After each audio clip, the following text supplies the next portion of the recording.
Welcome to FDS MTG News Live for Wednesday, May 3rd, 2023.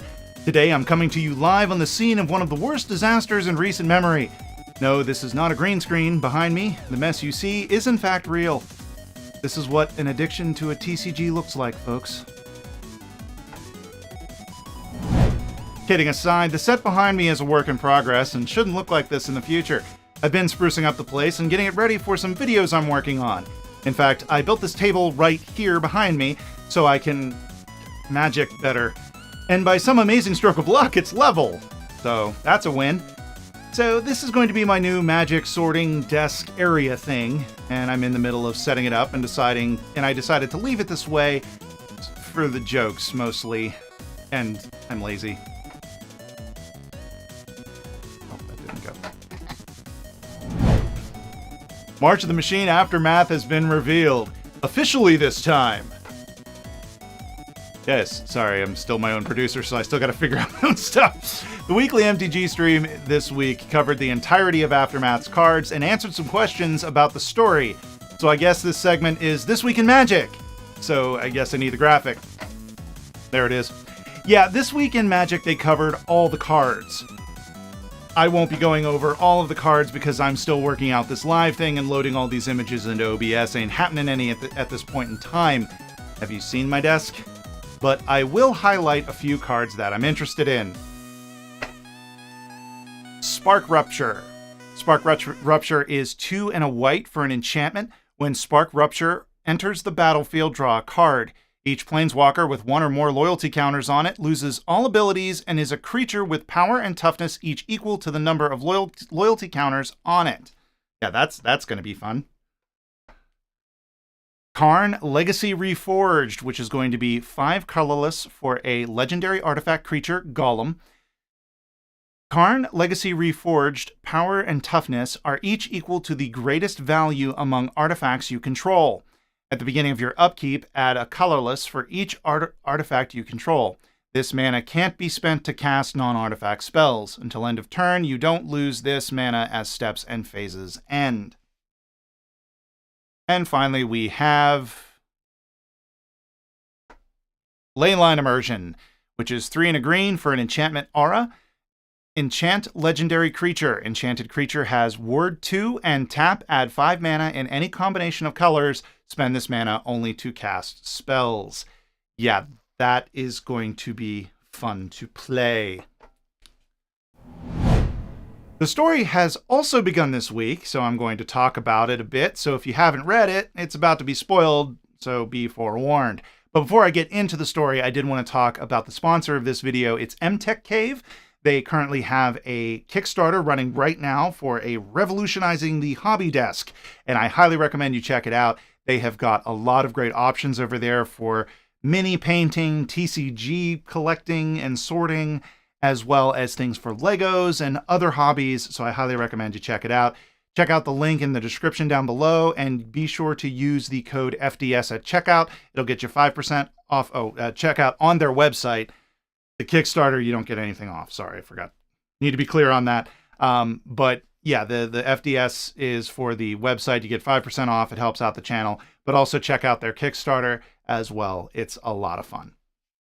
Okay. Right. Okay, yes. Now I'm going to talk about the story.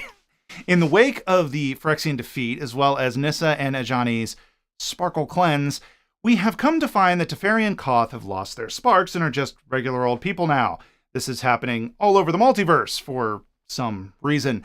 And losing one spark apparently gives one the sads, as you would expect, and as was the case in Nissa's situation.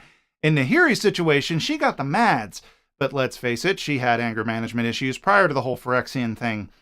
In a twist of something, Nahiri found her spark, but not like inside of her through soul searching. More like she found it in a crack in the wall. Because apparently you can misplace a spark like a set of car keys. Chandra is still all sparky, as is Ajani, and the latter has decided to go and try some group therapy with Nahiri. And as you would expect, Nahiri takes this gesture of goodwill as a threat to her life and almost gets herself killed. Not by Ajani, mind you, by her lack of awareness of her surroundings. Ra's al Ghul would be very disappointed. Nissa also found an omen path, which is basically a planar portal. These omen paths function a lot like the pipes in Super Mario Bros. You don't always know where it's going. You can't always travel back through them. They vary in size, and sometimes they go away. So yeah, non-planeswalkers can travel the multiverse now. If they are willing to accept, they might accidentally jump through an omen path that dumps them into a frightening hellscape with no way to get back. You know, somewhere like Florida. What I want to know is if Quint still has his spark. Wouldn't that just fry your peanuts if you go through this horrible event defending your home and friends, your spark ignites during the battle, and you're dumped into the middle of another plane that is probably also being invaded by the Phyrexians, use your newfound power to bust some heads, finally feel all powerful, and then lose your spark a day or so later. And guess what?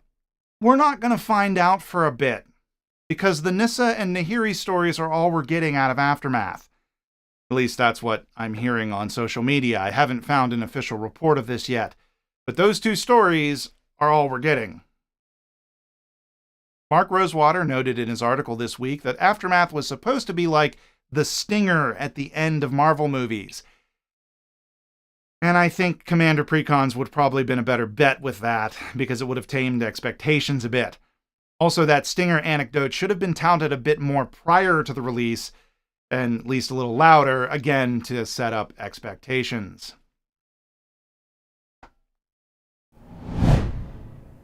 Speaking of Aftermath, on May 12th, you will be able to pick up Epilogue boosters and Collector boosters of March of the Machine Aftermath. The Epilogue boosters will include 2 non-foil uncommons, 1 non-foil rare or mythic rare, 1 traditional foil card of any rarity, and approximately 1 in 6 it'll be a rare or mythic rare, 1 booster fun card of any rarity, 1 in 6 will be a traditional foil card, and 1 in 6 will be a rare or mythic rare, which, if you math, will give you 1 in 36 boosters will contain a traditional foil booster fun rare or mythic rare, and 1 add card or token.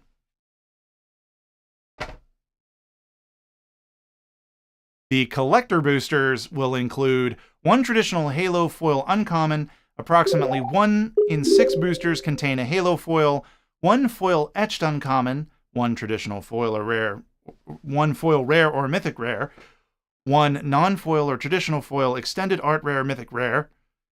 Approximately 1 in 3 boosters contains a traditional foil extended rare art or mythic rare, and 1 traditional foil Halo, 1 traditional foil or Halo foil booster fun rare or mythic rare, and approximately 1 in 6 contains a Halo foil, 1 foil etched rare mythic rare, and 1 traditional foil double-sided token. There's just 5 cards in these packs, people. 5. That's way too much choices. These boosters are not draftable, but there has been a lot of complaining how these packs only have 5 cards in them. But I'll be honest, it doesn't really bother me, because I usually only keep the rare and maybe an uncommon or 2 from each pack, and usually just the rare, if I'm being honest. So for $5, I'm keeping 2, 3, 4 cards at most if it's a set booster that was a god booster. In these boosters, there are no commons, and I'm likely to get 2 rares at least. Yeah, the cards in the set aren't stellar, but I don't think this is highway robbery. This is the highway robbery a lot of people are calling it. I think it's just calling a spade a spade. WotC is just saying, here's a pack of cards with his third as many cards in them for the same price, but you'll end up keeping the same amount of cards in the end, and the rest will end up in the bulk bin. I know you bulk goblins out there find this sacrilegious, and I get it. Lord of the Rings is just around the corner, though, and your bulk dreams can be realized again.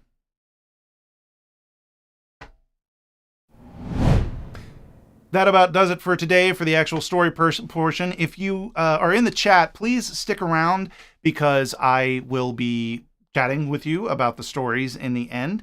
And I need to get my prompter back to where it was, because I swung my hands around in my thing, so that way I can get back to my script. And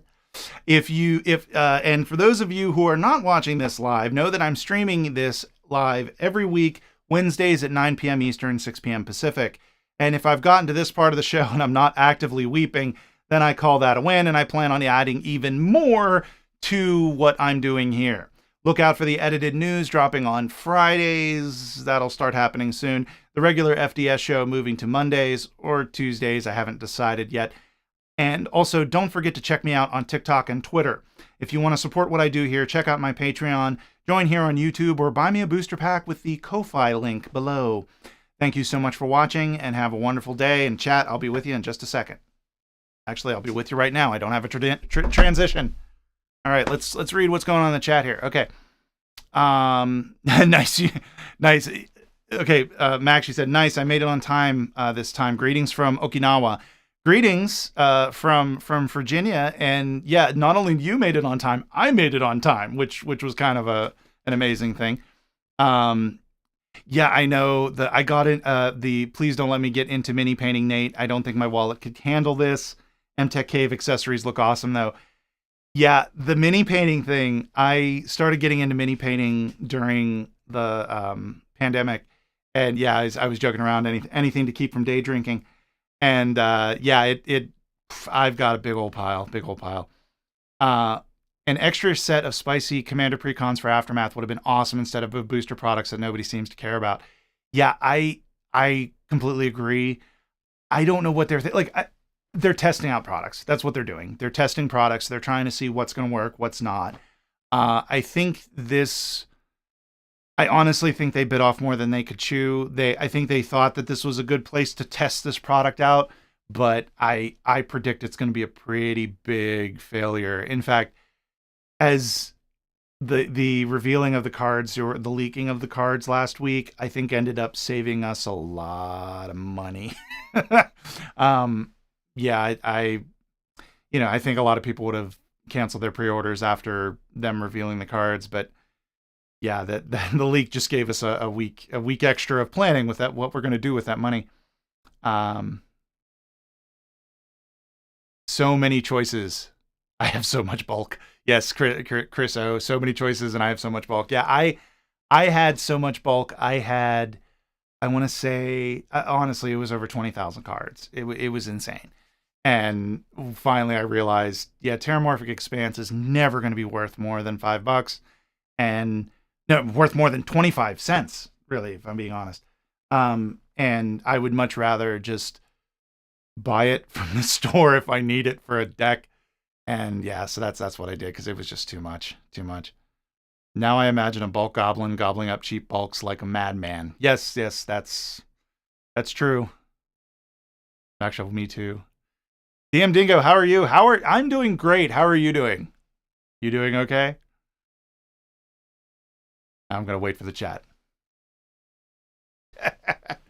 I did want to chat about a little bit about the only getting 2 stories for Aftermath. But I didn't know that until today. And I was waiting. Like, I kept refreshing the site, waiting for more stories to drop, because I wanted to include that in my little rundown. And I was just, I couldn't believe it when I found out that it was only the 2. And not only was it the only 2 of the characters, but it was 2 of the characters that we had followed and seen in March the Machine. Like, we didn't see any of the others, what was going on with any of the other Planeswalkers, or even of the other characters we know on other planes. You know, we didn't even, like, it was frustrating to not see anything but those 2 characters to kind of, they're obviously setting up that, you know, Nahiri is going to be part of the big bad in the future of trying to take out Planeswalkers. That was just frustrating. That was frustrating to see. Problem is, I got an awesome 3D printer now for my next D&D session that I wanted to do with minis. I thought I could play with them unpainted, but maybe I need to get into painting 180 minis. Yeah, that speed paints. If I give you any tip, speed painting. And I like the Army Painter speed paints, the contrast paints for Citadel from the Warhammer. They're good too, but I really like the speed paints. They work really well. And apparently there's this new-ish. It's been out for a little bit. Actually, it's been out forever. It's just got a new fun name. It's called Slap Chop. I've been testing that out, and I kind of like the results. I think it looks pretty good, and you can get through the minis faster. So if you do decide to dive down that rabbit hole, that expensive rabbit hole, that's what I would love to see. That would be my recommendation. DM Dingo, I was expecting more stories. Like wasn't that the whole point of Aftermath? Yeah, me too. I was expecting I thought maybe since it was a smaller set and since it was, they could maybe throw a little bit more budget to the story folks and pump out a couple of more stories. Like, it's weird. I'm so conflicted. They seem to be moving in a better direction in terms of trying to focus more on lore. Like, you're seeing that in the fact that they're bringing back the lore podcast. They've put more effort into the lore. They're putting the free stories up again, which I think was a huge step in the right direction. And yeah, the pacing has been off. I haven't cared for the pacing since Dominaria United, but most of the stories themselves in their own little microcosm they're good. They're well written. They, for the most part, the Aftermath ones, I had some issues with. I thought that they were interesting concepts, but I didn't care for the way they handled Nissa. I did, but I didn't. It was weird. Nahiri annoyed me. That annoyed me, the way they handled her. But I thought that they're moving in the right direction, but I just wish they would keep going. And it's just such a shame that they're building up the lore again, but they just seem to be misstepping all over the place. And I think the pacing is what's killing them. They don't want to... They fixed it a little bit with March of the Machine and the fact that we had 10 stories, which was a lot. But still not enough. Especially for the climax and ending of the big story. Because not only did it have to handle the climax and the big battle and the climax and the capper, but it had to tie everything up in a bow. And I think they could have saved some of that for Aftermath and put a little bit more there. Chris O, do you think WotC is trying to slowly push off old characters and bring in new lore because of all the new players that picked up the game? I think so. I think this obviously is a new mending. This is the mending to Electric Boogaloo. And I think they're trying to do like a little bit of a reset almost. Because Teferi's no longer a planeswalker. Karn is no longer a planeswalker. Koth, again, no longer a planeswalker.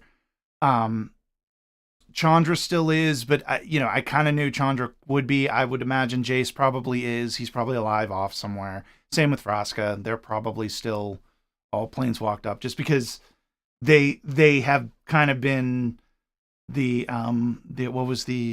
original 5. Because if you look at the original 5, you have Liliana, Chandra, Jace. Well, Gideon's dead, but Ajani kind of took his place. Well, no, Ajani was one of the original 5 planeswalkers. So Ajani is still a planeswalker, and I would imagine Liliana still is. And I can't remember. Garruk, and I would imagine Garrick's probably still a large planeswalker. Yes, he is a large planeswalker, but he still is a planeswalker. What I meant to say. So yeah, I think they're trying to do a reset.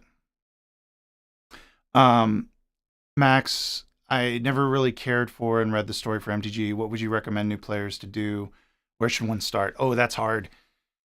There was one. There was a core set, and chat, you may be able to help me. There was a core set that came out. And it was either 2020, might have been 2019, it might have been 2020. I'm not sure which one. But it is the story of Nicol Bolas and Ugin.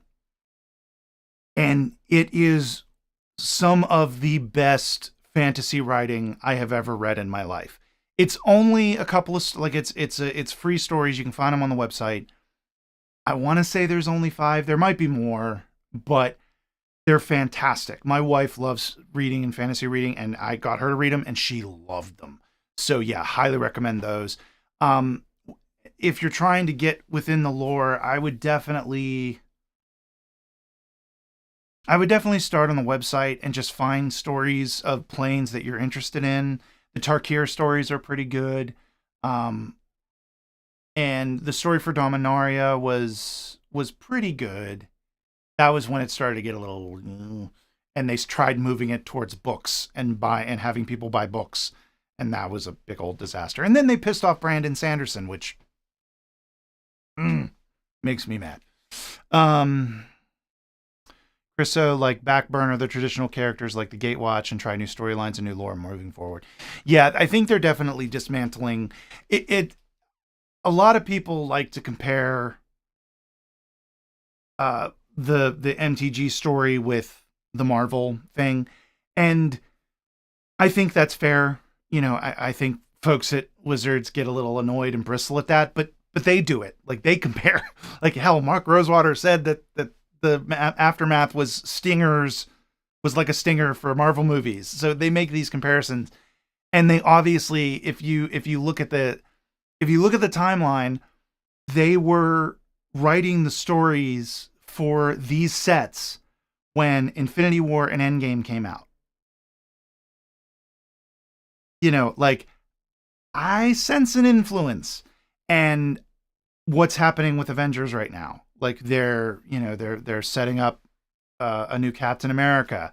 We've got a whole bunch of new Captain Marvels involved. You know, like they're and this is essentially Wizards doing the same thing.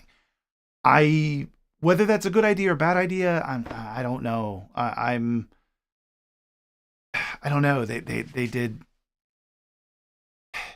I just hope they keep going in a better direction. That's what gets me. DM Dingo. So here's what I don't like. A bunch of Planeswalkers lost their spark. Some kept theirs. No rhyme or reason. Yeah, this is part of what I don't like. Is there's not. They haven't given a reason yet, and I don't think this is. I don't think this is something that you should hold back. You should build it into the story a little more. Like, the fact that Teferi was just like, yeah, Realmbreaker effed some shit up, you know, like, you know. So yeah, I guess that's what happened. Like, dude, you lost your spark. Be a little bit more concerned. Like, I guess him with all like the lifetime of pain. Same with Karn, kind of makes sense. But Koth, like, you know, I think he should be like, we should be getting to the bottom of this. But you know, I don't know. That just felt weird. Magic Origins had a good story as well. Definitely check those out. No, the one I'm thinking of, the one I was thinking of was recent. Like, I want to say it was like Core Set 2019. I think it was Core Set 2019. It was whatever Core Set Ugin was in. Ugin, the Spirit Dragon, that Planeswalker. It was that set. What are your favorite fantasy authors book series? This is where I admit that I'm not as much as a reader as I used to be, which kills me. I really like this is a deep cut. Excuse me. I don't know if you've ever you might remember the video game Myst, MYST, and the follow-up game Riven, and I can't remember. There were a couple other games. I loved those games. Like, I absolutely love them. Well, they came out with a 3-book series. Can't remember. I know one was called the Book of Denis. Can't remember what the first one was called. But they're Myst. You know, you just look up Myst books and they will come up. I loved those books, and honestly, I couldn't tell you who the author was. Let me look this up, because I'm not going to.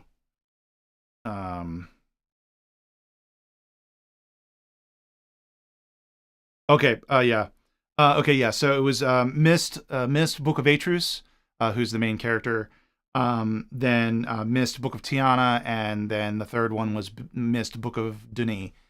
And I loved them. And they were written by David Wingrove, Rand Miller, and Robin Miller. So Rand Miller and Robin Miller were the brothers that made the series. David Wingrove, I believe, he was probably the author that actually wrote it, and Robin and Rand put it together. So yeah, that's a highly, I really like those. I'll admit I haven't read them in like 20 years, so they may be very juvenile. I don't know. But I do like, who was, I do like Brandon Sanderson. I've read a couple of his things. So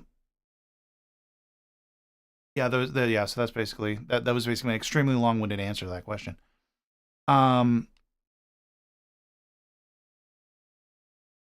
Oh yeah, Aether Hub is a great place to check out for lore. Yeah, that's a really good place to check out for that kind of stuff. Oh yeah, I'm sorry. DM Dingo, Aether Hub is a channel that does a good job of lore reading. Chriso, I personally like the Return to Ravnica story and what happened there with Planeswalkers and Nicol Bolas. Yeah, I like the Return to Ravnica story. I liked and another thing, the comics that have been coming out recently, they actually are really good. I really like them. They are very interesting. So yeah, highly recommend those comics. That, you know what annoys me? That they are not canon.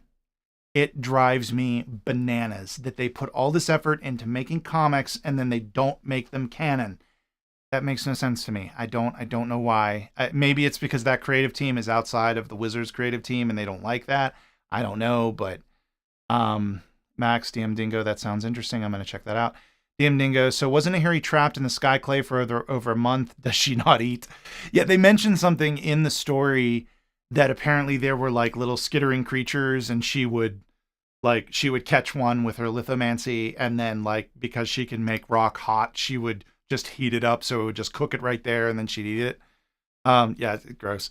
But yeah, she was stuck in there for like ever. And yeah, I like the beginning of that story because I was like, oh, they're taking her in a good place. They're taking her into a mad, angry place. I don't like that. And mad in every sense of the word. Yeah. Max Shovel, my favorite author is Kevin Hearn with the Iron Druid series. I traveled through the US last year and managed to attend a meetup with him for a signing with the new awesome book designs. I will definitely check those out. I'll also talk to my wife to see if she has them. She has so many books. She might actually have them. So I will check on those Iron Druid series, and I'll check that out. So yeah, I don't know. I hope they go into better places with the story. I'm hoping that with the reset that we're doing, that they'll go in interesting places. I actually do like the idea of the Omen Paths. I never liked, I'll admit, that is one difference, one change that they made that I'm not too annoyed at. And that's the fact that they brought back planar portals. Because before the mending, planar portals happen all the time. It was I shouldn't say happen all the time. They weren't common, but they could happen. And oops, did I? I almost hit the button to make the stream do something fun. But yeah, the Omen Paths, I think, are an interesting way to bring them back and make it that, because they might just be one way, or they might be take you to some random place, or they might be really tiny, or they might be massive. I find that very interesting, and that does open up a lot of story space. And it's interesting from a game perspective. I think this does open up a lot of potential mechanic ideas and things that they could do, because I think what they did was early on, they kind of didn't know what they were doing with planes and stuff. Like the first 30 or 20 sets were in Dominaria. Then they started moving to other planes, and then they started having this is the cyberpunk plane, and this is the steampunk plane, and this is the, Wild West plane. I really wish they would give us that. And monster plane and all that. And now I think this is another step in evolution of that, because now we're going to move beyond just, this is a plane with a theme. the city plane, the whatever plane, and now we're going to move into stories that can be cross planes, like which they tried with in the Weatherlight Saga, I believe. They were on Wrath and another plane, Dominaria, I believe. I could get that. I could be wrong. That might just be in the story and not the set itself. But yeah, I find it interesting. This opens up a lot, and I think the potential is there. Whether they reach that potential, whole other thing entirely. Let's see. Max, she said, were you into MTG story when you started out, or did you get into it much later? I didn't get into the Magic story until later, and a big reason for that was the Magic story early on was mostly in books, and while I was a pretty big reader, for some reason those books didn't grab me. I didn't find interest in them. I did find interest in the cards. The cards themselves and the lore of the cards interested me. I know it doesn't necessarily make sense, but and I've read a couple parts of the book since, and I can kind of see why, because it was not the best fiction ever. So I think that's why it didn't draw me in there. I didn't start getting into it until much later. I would say probably around 2010 is when I started really getting into it, especially when YouTube channels started covering them.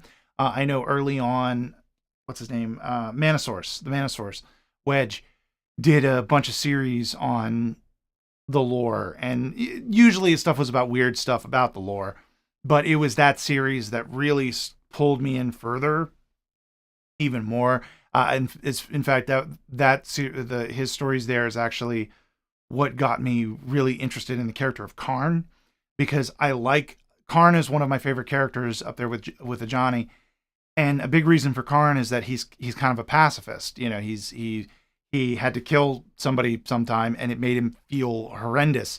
So I really like that. I found that interesting, is that this big hulking mass of a creature, and I'm always drawn to the gentle giant trope, and so I think that really pulled me in with that. So yeah, there's that. DM Dingo, I have high hopes for the deeper lore building. Let us really feel what is going on now. Maybe bring back blocks. As much I agree with you, I do think there's a lot of potential for lore building. I do not believe we will ever see blocks again, and it's because it's the money. If we start seeing blocks again, that means that they're starting to get desperate. Because I've heard Mark Rosewater said multiple times on his podcast that while a lot of people really love blocks, and a lot of really enfranchised players do, I am one of them. But he stated that in almost every case, there is no exception. Every block, the first set would sell like gangbusters.